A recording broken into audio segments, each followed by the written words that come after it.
Welcome, everyone. This is the first live broadcast of the Politics of Survival, thanks to B&B Engineering. So thank you, Oz and INN, Indy. You're wonderful. Thank you for supporting independent content creators. I have with me a wonderful person that I've always wanted to have on my show, and here she is. She was a longtime host of RT America, and also, I just found out, had even a stint as a stand-up comic. So here we are, Faran Balanced. Welcome. Tara, thank you so much for having me. And you know what, I have to tell folks this very precious story that means a lot to me. Okay. The day that we found out that RT America was shutting down, I was walking home because normally I'm like a metro ride away here in DC. Right. And I was like, you know what, I'm just going to walk this off. We're going to walk home. The very first text, or it was text, but a Twitter message that I got was from you. You were the very first person that messaged me and said, are you okay? Is everything okay? And I was just like, wait a minute, is this the Tara Reade messaging me? And from there, our friendship blossomed, but I can't even, and this is the first time I'm actually sharing this story, by the way. So exclusive content, but I was so thankful. And then again, from there, our friendship blossomed. And, you know, with us women in independent media, I mean, we all need each other at this time because we're living in some very strange times, that's for sure. Well, I mean, I watched you and just had such an admiration for you. And you were always like, when you would interview your guests, you gave them space, but also, you know, you asked tough questions sometimes, but you did it with a smile on your face and you did it with a sense of humor and you delivered the news in a way. And now that I know that, you know, you've had that background, it's interesting because I could feel your humor come through with, you know, everything. So yeah, the shocking thing about RT America shutting down, that was a shocker. The same day, as you know, Lee Camp and I both had our podcast pulled from Spotify and Google. At the same time, his was more noticeable. Mine had just, you know, started. He'd had a show for 8 years. So yeah, it's affected a lot of our colleagues, hasn't it? Yeah, and you know, one of the things that's so shameful, I think, in today's society is, you know, one of the people that, and I can say it here, that was pushing the cable companies to shut us down was a journalist, Dan Abrams, who first of all has a show on News Nation, which again, nobody knows either his show or News Nation, but was pushing and calling cable companies, calling us, trying to say, oh, will you come and interview? And then he does this whole ambush piece of, I watched RT America, so you didn't have to. And it was just pure, utter crap. Yeah. And he brought in a girl, Liz Wall, who everybody kind of knows if you Google RT America or RT, about how she quit on air, which is the most unprofessional thing any anchor will tell you to do. And then she went on to work at Newsy and signed off on air as well. So, I mean, she's got like a really professionalism streak. But, you know, and then she wasn't even there. She was under different management in a different building. And this is what these journalists do. And it's like my biggest pet peeve is they don't do the actual digging that they're supposed to do. They go back to 8 years ago when so-and-so worked there. That had nothing to do with what it was. And it was just a complete ambush. And then you had all of these media outlets asking, you know, what's it like to work for RT? And I'll say it till I'm blue in the face. I was never told what to say. Every night my show, I had a team. I had a booker. I had a line producer. I had, you know, I had a writer that I wrote with, and we would talk about the topics that were important to people that no one else was talking about. And when we started after Rick Sanchez left, we maybe had, you know, a good 10,000 views. By the time we were done in 3 months, we had over 150,000 views because people saw we were talking about stuff that nobody else was. And they were calling me like the female Tucker of RT. And it was like, one, that was like, okay, I wish I had 26 million viewers.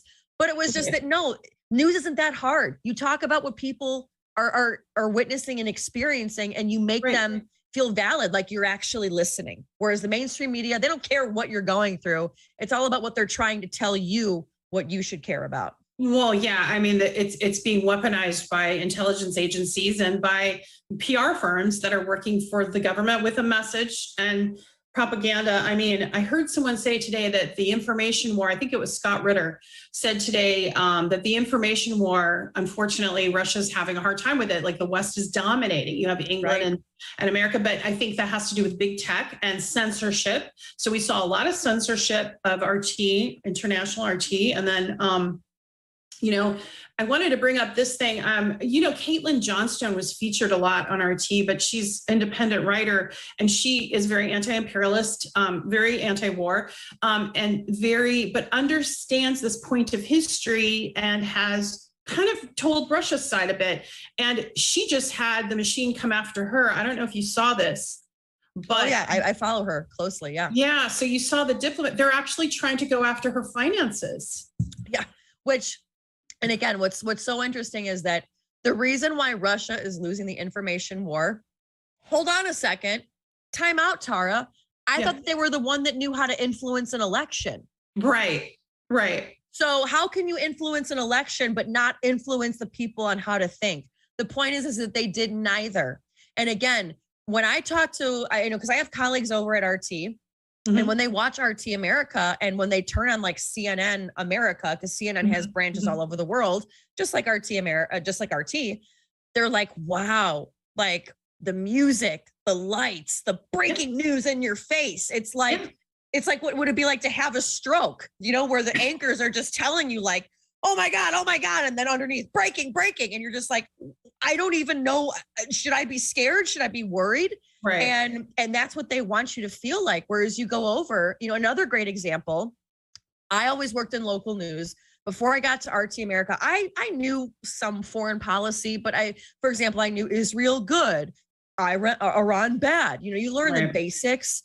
But when I got to RT and I learned more and more and more, you realize like, whoa, we're so inundated. You go over to Europe and you see their newscasts. They have a little bit of local news, about, hey, there was, a fire here and this here. They have huge blocks of foreign policy and what's going on in Europe. And I think a lot of it's because the countries are so close together, they have to get along. The United States, it's all about what's going on here. Over in Europe, you don't see a lot of the social woke problems that you see here on the news because it's supposed to divide us 24/7. That's what they want. Because when you're divided, you're not paying attention. Right, exactly. And the division is actually very illusionary, isn't it? If we're divided, then we won't notice what's really going on. And for instance, as you know, today, there was some breaking news about peace talks, which really isn't on. We'll see what happens later with some media, mainstream media later on. But the only place I've been seeing it is actually RT.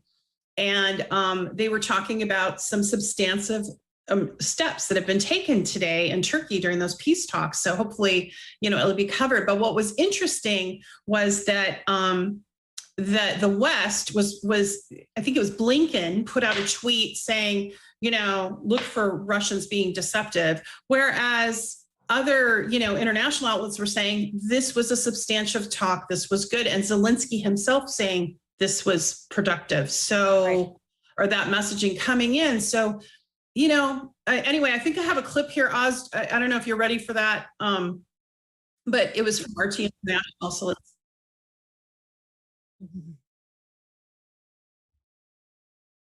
Yeah, let's try to start it. It's at the 2:08. Yeah, 2:08. Let's start there, and then we'll finish at 5:20. And we have Don Corder is the reporter. You know him. Love Don. Yeah, Donald. Yeah. So he's reporting from Turkey. So, and Oz is going to try to bring that up for us. So that'll be good. I don't know. I wanted your thoughts, Faran, on it. And also too, for those that don't know Don, again, RT International reporter, is an American living in Russia.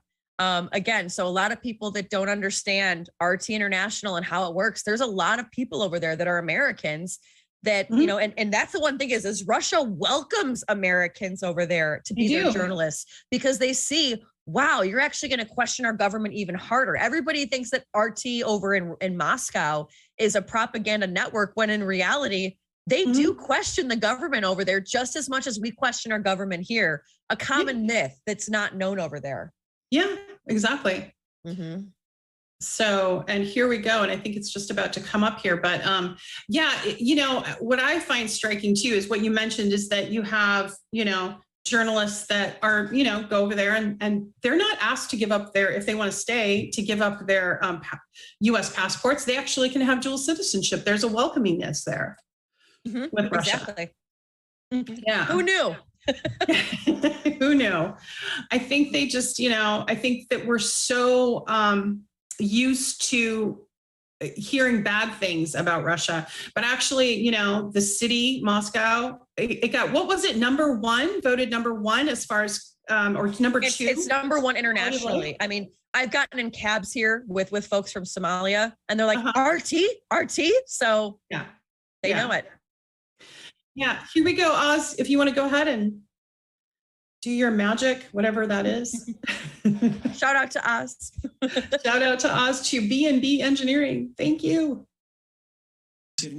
We proceed from the fact that Kiev will take the relevant key decisions and that conditions must be created for further normal work. Let's get the latest from our correspondent in Istanbul now, Donald Quarter. Don, now you've seen the statements from the Russian delegation. What else do we know about these proposals right now? Well, Nikki, this round of negotiations has really seen a number of major diplomatic breakthroughs. As we just heard, Russia has agreed to significantly reduce its military offensive in two parts of Ukraine. And on top of that, the Russian delegation has also said that it's received written guarantees from Ukraine that the country is committed to being a neutral country and that it's going to stay away from nuclear weapons. On the other hand, we also heard from the Ukrainian delegation that they say they've put forward a concrete plan for security guarantees that will involve a number of countries, including some in the UN Security Council, to enforce that. And we also heard from the head of the Russian delegation who said that a meeting may be possible soon between the countries of both Russia and Ukraine. This is something that Ukrainian President Vladimir Zelensky has long said he wanted to see happen. All that needs to happen for this to take place is for the foreign ministers of both countries to sign their initials on a peace deal. We have agreed and are proposing a solution according to which a meeting of the heads of state is possible simultaneously with the initialing of a treaty by foreign ministers, especially as meanwhile it is possible to discuss political details. Now, it's important to note that the night before these talks started to take place, the Western media was at it again, spreading hysterical, unconfirmed claims. These fake stories accused Russian quote-unquote hardliners for poisoning a number of people that were connected to these negotiations earlier this month. One of the main victims of this fantasy was Russian billionaire Roman Abramovich, and this guy actually was caught on camera today at the negotiations looking fine and healthy. I even saw him. He walked right by me, and he did indeed look healthy. So at least BBC did issue an apology for what it called a mistake, but Moscow considers this just one episode in a larger information war. This is part of the information campaign, part of the information war. It doesn't correspond to reality. They are in Istanbul now. And this is part of the war, and you need to carefully filter the information. So the West story of Moscow trying to poison its own people on its negotiating team fell flat. But here is a real story for you. Denis Kureyev was actually on Ukraine's delegation until the Ukrainian secret police killed him. And the reasoning they gave for that, they said that even though no evidence was given, was held. So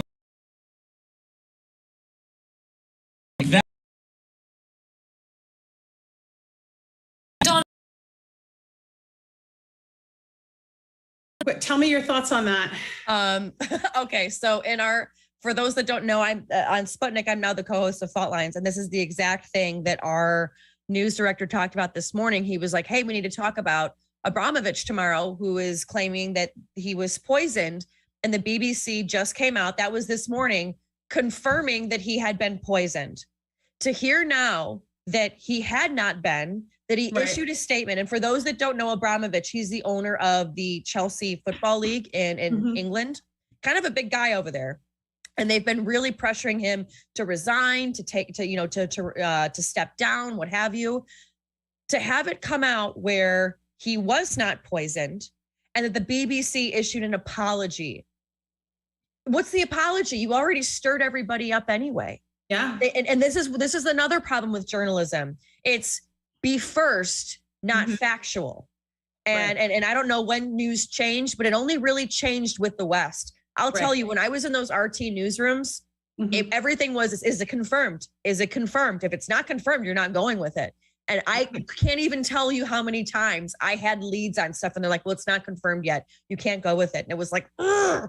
But part of me was having to get rid of that Western ideology of just do it first, do it first. So again, Russia is losing this information war, but you know what? I'd rather have them lose the information war and be honest actors and have people figure out that the West is full of crap.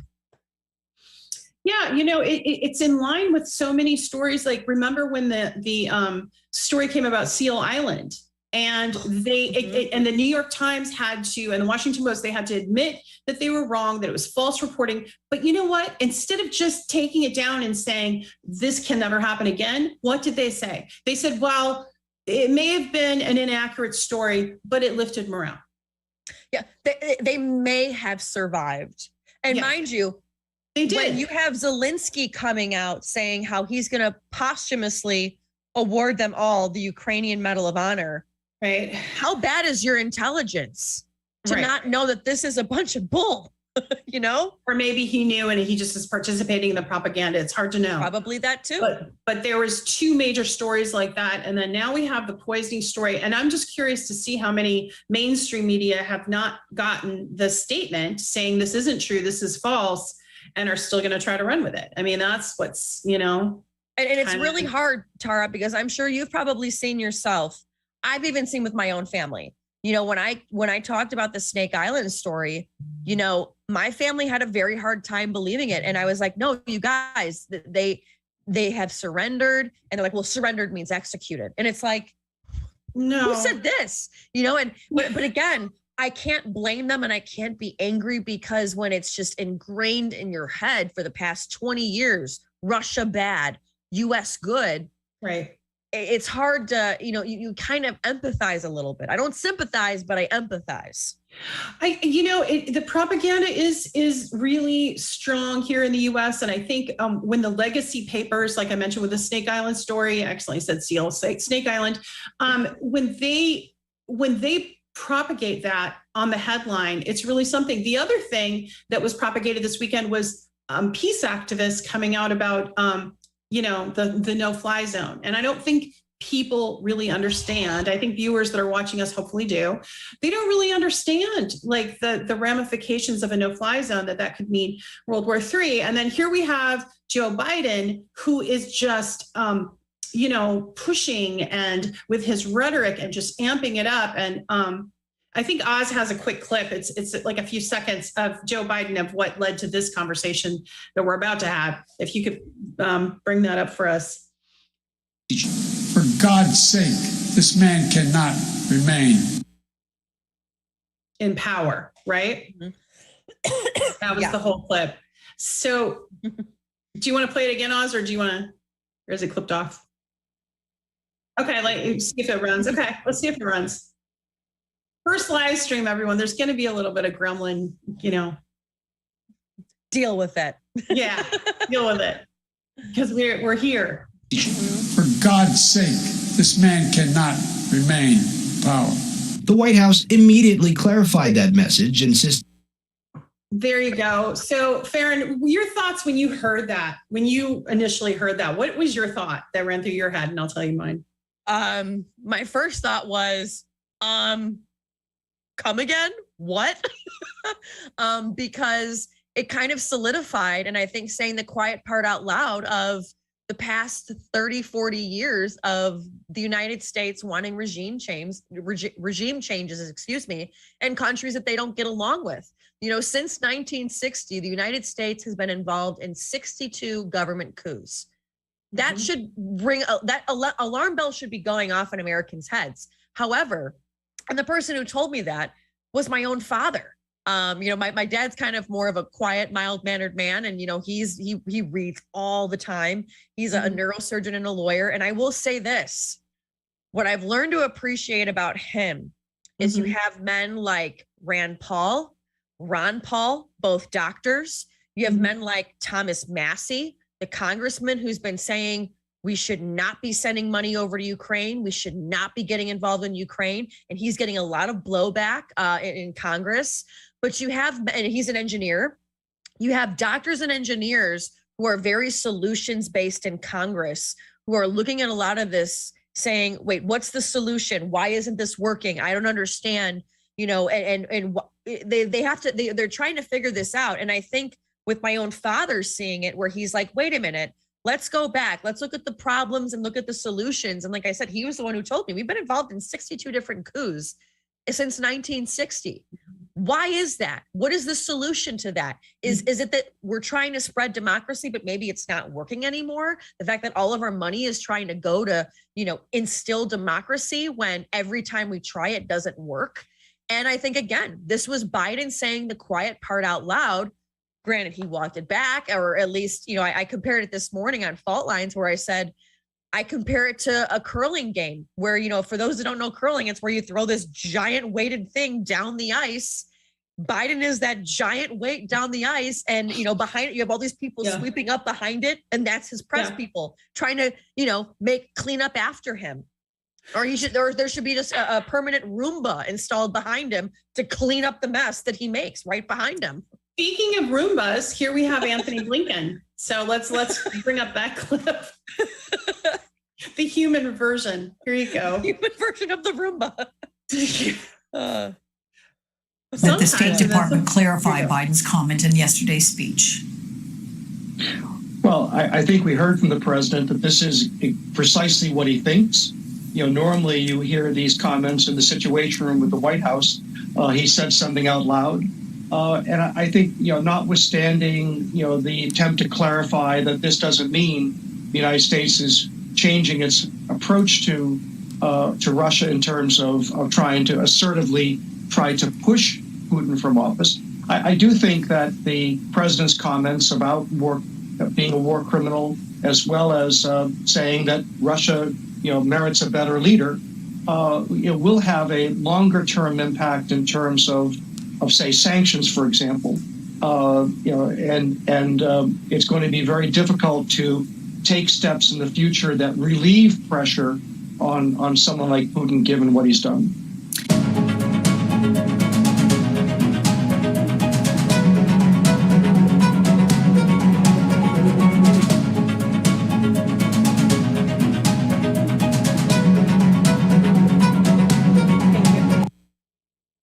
So Faran, what are your thoughts on Blinken trying to walk it back, but then Biden doubling down and then not walking it back, which came later? What are your thoughts on this back and forth and kind of word salads coming from the White House, but then Joe Biden saying, well, I'm not going to walk it back, and then trying to excuse it that he's, that he had a human reaction or something.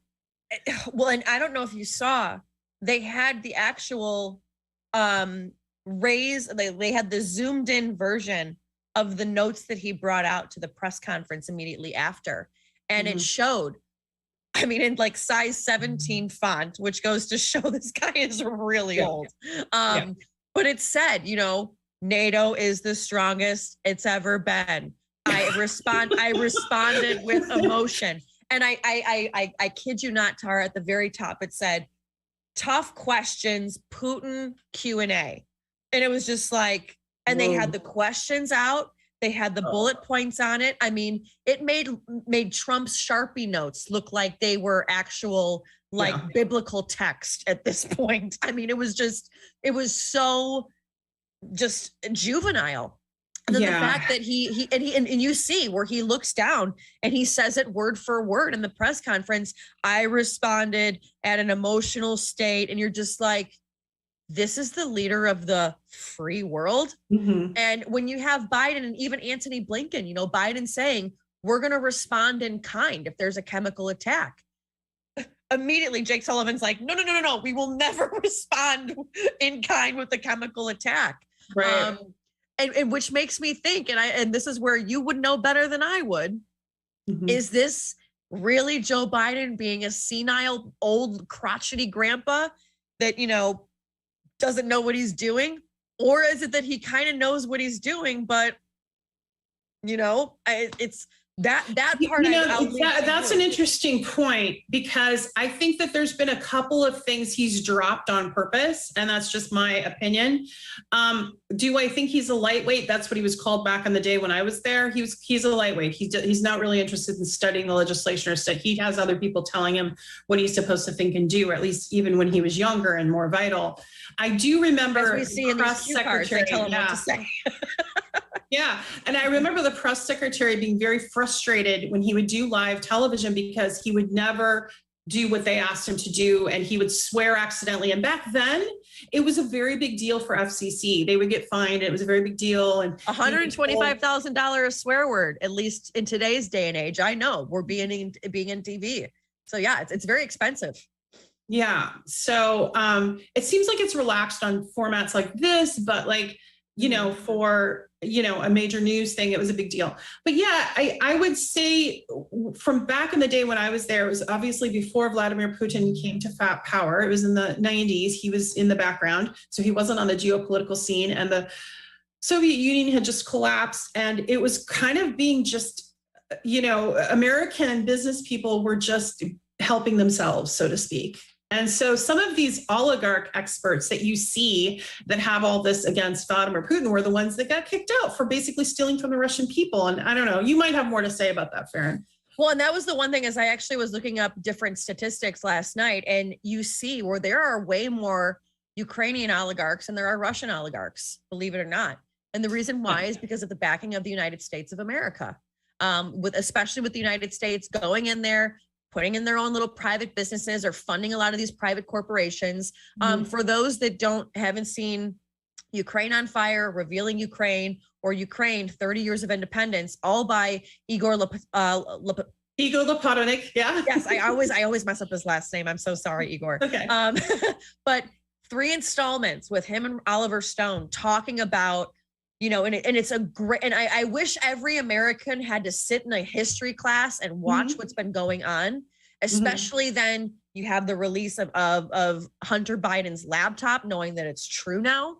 But it's this whole history of, the 2008 color revolutions and how we were behind that secretly, going into the Maidan coup that was supposed to be peaceful. And then all of a sudden it turns into violence and people getting sniped in the middle of the street. Then you find out people were actually led to their death. I mean, it's one of these things where Americans, I feel, are so sheltered in the sense, again, with the mainstream media of, look at this racism. Look at how Will Smith just slapped across the face Chris Rock because he talked about his wife. Look at all this. Yeah. And it's all these distractions, right, to keep you from understanding what's really going on in the world.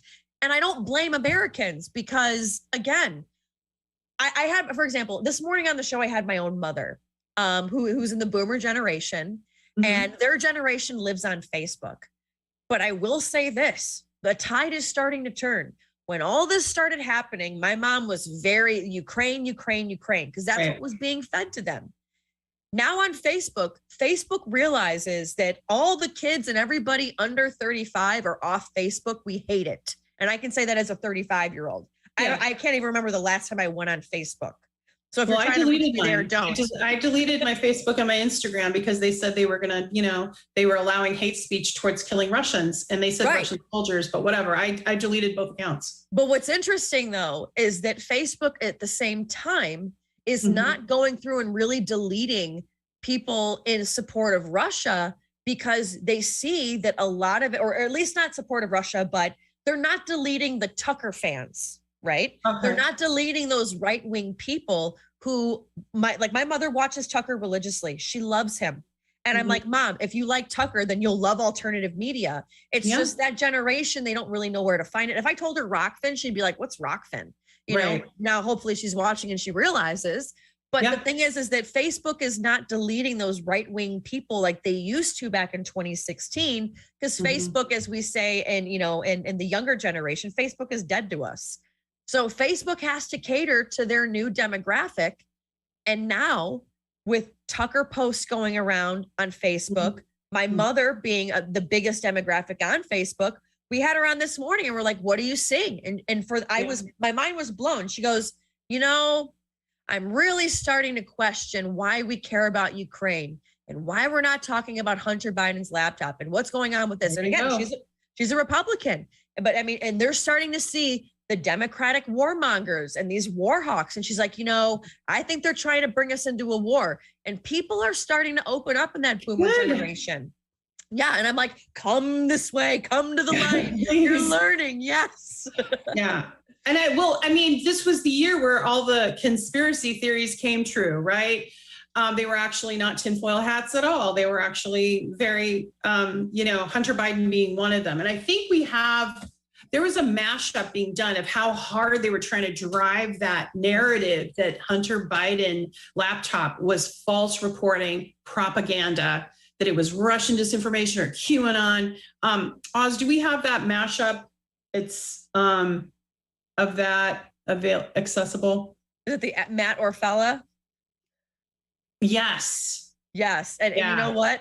I'm so glad he did this, because these are the type of mashups that people need to see, so that because again, this is the other thing with the media is it's constantly 24/7, the next news, the next news, the next thing. And they easily forget. I mean, can you please tell me what the main top story was 2 months ago in the mainstream media before Russia invaded? Right. I can't even tell you, because I don't know. It was, you know what it was? It was that our inflation was up 40%. Oh, there you go. I mean, the Biden, they were talking about the Biden's numbers were in the toilet, and that there was no legislation being done for the working people, and then no infrastructure, and his infrastructure, his whole bill failed. And then all of a sudden we're looking at war. And I remember I went 2 days before, the military operation in Russia began. It was interesting because I was on British television live, and I said, England's having problems, that prime minister, and so is, President Biden. This is a distraction. They're trying to distract us. Mm-hmm. Well, and here we are. Exactly. So nothing's being done for the American people, and now inflation is even worse. And then Biden comes out and said there's going to be a food shortage. So right, but I mean, you see though. You can remember. I mean, I'll tell you, I didn't remember because everything has so been ingrained in the Ukraine. Yeah. But everything though, since 2016, everything's been written off as Russian propaganda. It's untrue Russian propaganda. And now you're seeing, wait a minute.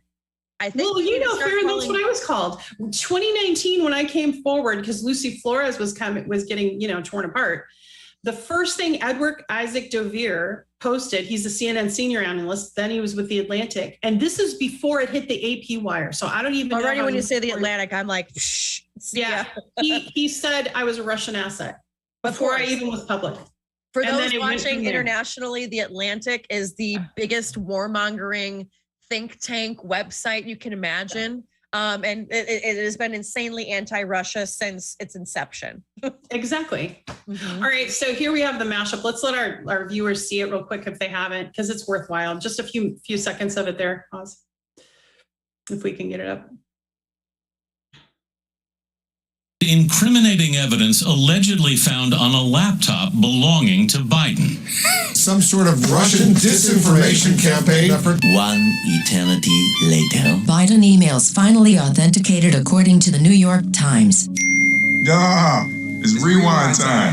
It's a lie. Altered or fake, unverified emails. The story did not quite land due to the lack of verification. Listen, verified. What can't be verified? The laptop. Why do you say that? Well, because it can't be verified. I don't even want to report this. This is one of the most powerful families in Washington. I'm a journalist. Okay, I would love if you guys would start doing that verification. No, we're not going to do your work for you. It's a journalist's job. Not anymore.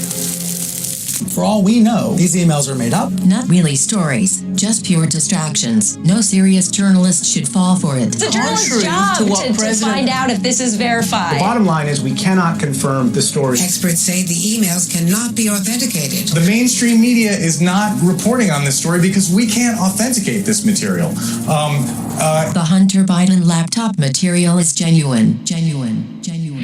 This is a classic example of the right-wing media machine. It just lacks credibility. The fact that it appeared in the New York Post, the only place low enough to put this orphan bastard story in print. Obvious disinformation. It is so obviously a Russian operation. So obviously disinformation. So obviously a Russian plot. Tell me why it's so obviously a Russian plot to you. This is just classic textbook Soviet Russian tradecraft at work. Right, exactly. And this is classic, very classic Russian disinformation tactic. Your classic disinformation campaign. We shouldn't look at it as anything other than a Russian disinformation operation. Known Kremlin disinformation. Russians would be my number one guess. Obviously, Russia. Russian disinformation operation. Russian disinformation. Pushing Russian disinformation. It does bear the hallmarks of Russian disinformation. Hunter Biden's story is Russian disinfo. Hunter Biden's laptop looks like it's tied to Vladimir Putin in Moscow.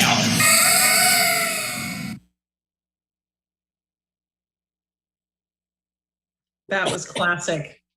What are your thoughts, Faran? So one of the things that, before going to RT International or RT America, at first, I will never forget, my mom was like, ooh, but that's the Russians. And I was like, yeah, but you got to see, like, Larry King is there. My mentor, Rick Sanchez, is there. There's a lot of great journalists, the great Ed Schultz, the late and great Ed Schultz, who was posthumously honored with the Russian state media title on Twitter. Mind you, he's been dead for 4 years. I saw that. But there was some vindication, I will say, in the sense that, you know what? Maybe Russian disinformation is actually Russian truth information.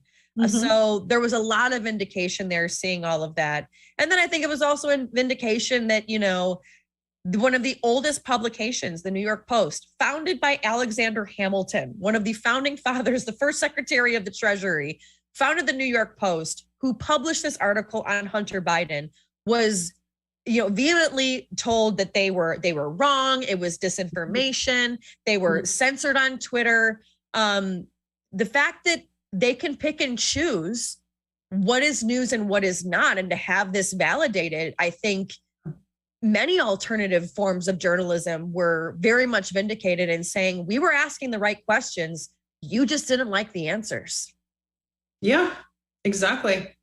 And just so you know, from the FEC, Biden's campaign spent $2.2 million on trying to silence the story that came up at the same time as Hunter Biden, which was mine. Me coming forward about my experience with Joe Biden as a staffer and the Hunter Biden, and a lot of money was thrown at silencing this. And Anita Dunn was behind it. And guess who Anita Dunn is? She was the founder of Time's Up. And then Ryan Grimm exposed the Time's Up debacle. And then it went on, and the New York Times finally did. But yeah, it's the blame Russia thing is getting old and tired. And I just don't think the younger generation is going to buy it. We don't want another Cold War. We don't want this. So that, that generation is trying to hand something to us that no one wants, and it's not useful. And I think bigotry and xenophobia. And I also think too, the fact that seeing what happened with Afghanistan and how much of a debacle that was, and seeing, for example, a lot of my friends, your friends probably went in first. And then my friends were the ones that were there for a good chunk of the probably 10 to 15 years of it. And then it was the kids in the younger generation where you saw 13 service members were all under the age of, they were all babies on 9/11 that were killed. I mean, that shows you how long this war went, and it spread across 3 different generations.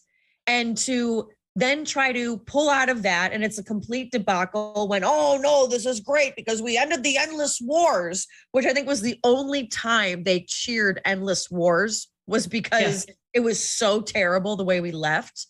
And mind you, literally people hanging off the plane. And now there's 1 million children that are, because America stole their aid. And now 1 million children are left to starve, and they've been showing, and the Western media is not even covering that. And that's in Afghanistan. The other thing that Western media is not covering, that we're going to be talking about on the show on Fault Lines, ProPublica, which God bless them because they're still doing God's work throughout all of this. They do a lot of great investigations. For those, if you're looking for an alternative investigative news source, if you haven't heard of it, ProPublica, they did this deep dive investigation about how all these Afghan child refugees who were sent to mainly Illinois, Wisconsin, and Michigan. There have been cases of rape, cases of abuse, kids where they're not eating for days at a time.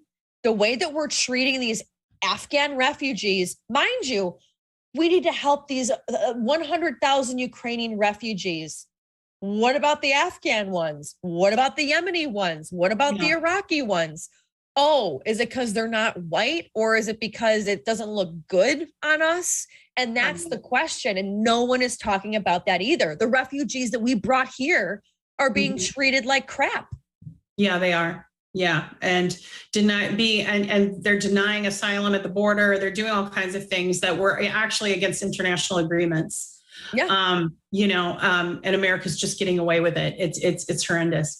Hey, I wanted to take a second, and I wanted my listeners and viewers to look. I have your information, Oz, if you could put it up. So if you want to find Faran Balanced, because she's amazing and knows a lot of things, here is her information. So you can find her at Faran Balanced.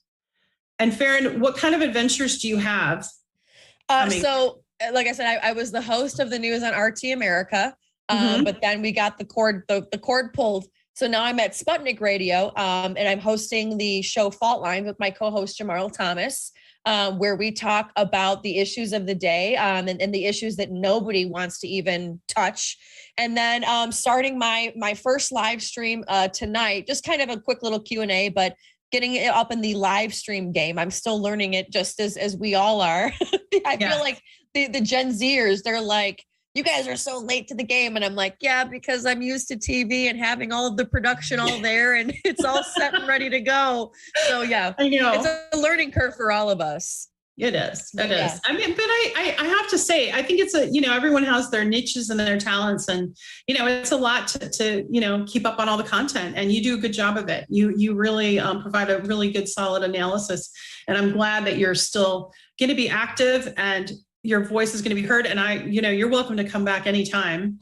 I'm going to try to make this a regular thing on our show. Yeah. Yeah. Mm-hmm.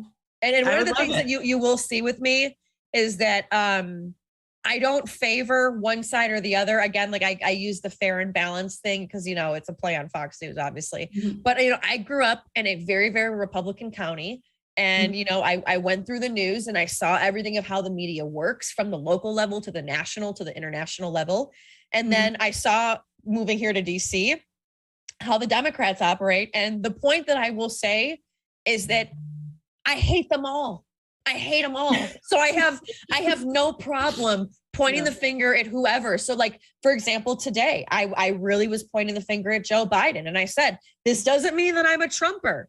I'm just saying, as of today, right now, Joe Biden is the president and he's in the hot seat. If Trump said something stupid, I would be pointing the finger at him. And that's what journalism is. Journalism is supposed to be, or was supposed to be, the last line of defense that our country had to hold truth to power. We don't have that anymore.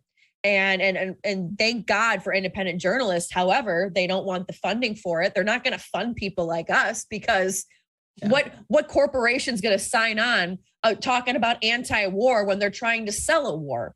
Exactly. Although you did have the Raytheon guy trying to say he's anti-war, against Putin, of course, right? Now he's on CNN.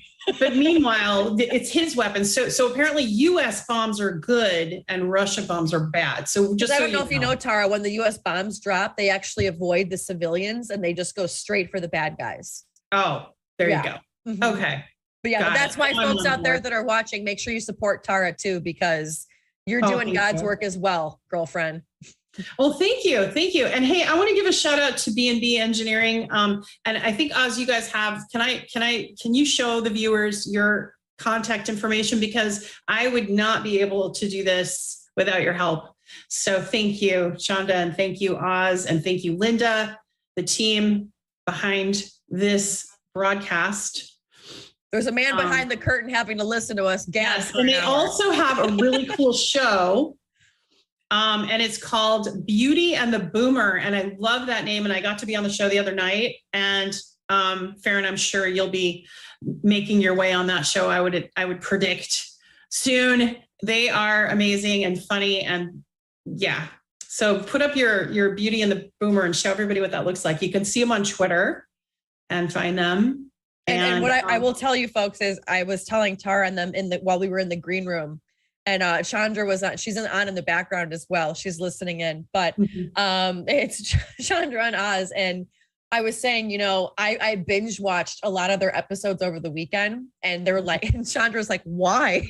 And I was like, because you have no idea what it's like to be at the forefront of these news stories and dealing with death, destruction, and violence, and warmongers and warhawks. And it's like, I just want to be able to kind of laugh at it every once in a while. So it's like your Saturday Night Live without trying to be woke or trying to push a narrative, which Saturday Night Live used to not do, but now they do. And now it's just, you want to barf when you see it. So for sure, tune into Beauty and the Boomer. Yeah, watch Beauty and the Boomer instead of Saturday Night Live, because Saturday Night Live just bootlicks, and they don't bootlick. They and you get to see really cool anime, and they even show a short film usually, so it's always fun. Oh, I was laughing my ass off. Even like they have a dance competition, and folks. Oh yeah, when I say dance competition, like it's not what you're thinking. They're not dancing on Zoom at all. It's amazing. No. It's amazing. You have to show up to watch it. And then they actually they have an artisan coffee, an artisan handmade that they have called Joey's Coffee. So I want to find out more about that. And there's Joey's Coffee, so you can find it and order it. And yeah, I love artisan handmade, roasted coffee. I think that's cool. Anything beyond Starbucks and all the corporations, I'll take it. Yeah. So Joey's Coffee, everybody. And I do need to be caffeinated. I don't know about you, Faran. Girlfriend, I'm on a morning show. Yeah. I don't start until I have a cup of coffee. There you go. Well, listen, thank you so much for joining me for this first live stream. And, the Politics of Survival is going to try to be here live on Tuesdays and then the pre-recorded on Fridays. But, Faran, I'm so glad that we connected and you have done a wonderful thing with your career, and I'm so happy that you have a platform and you're continuing. So that's great. Let's hear for those that are just joining, Tara was the first one that reached out when they ripped the cord out from RT America. And I can't thank you enough for all of your support. You've been kind of like the mama bear to a lot of us and helping us kind of get through this. So, and we're here for you. And for all those out there, be there for Tara as well, because this is a tough job, being against the grain, going against the grain. Mm-hmm. So thank you for having me. I'm here anytime you need me. You got be your mama bear. That's you got cool. Some super rays, Tara. Thanks everyone. Tara, we got super rays. Yes. Super rays. Super rays. Super rays. Oh, yeah. Oh, super. Before we leave. Yeah, super rays. Super rays. Again, this is new to me, everyone. I'm not used to people having super rays. Oz is going to read them off. Yeah, Oz, I'm going to read them off. I'm not as good at pasta as doing this, but I'll do the best I can. Okay. This is Crazy Puppet gave you a super ray with a big question mark. Thank you, Crazy Puppet. We appreciate it. Thank you, Crazy Puppet. We appreciate it. And Leonard Trust. Hey, Leonard, good to see you. Great show. Excited for your future.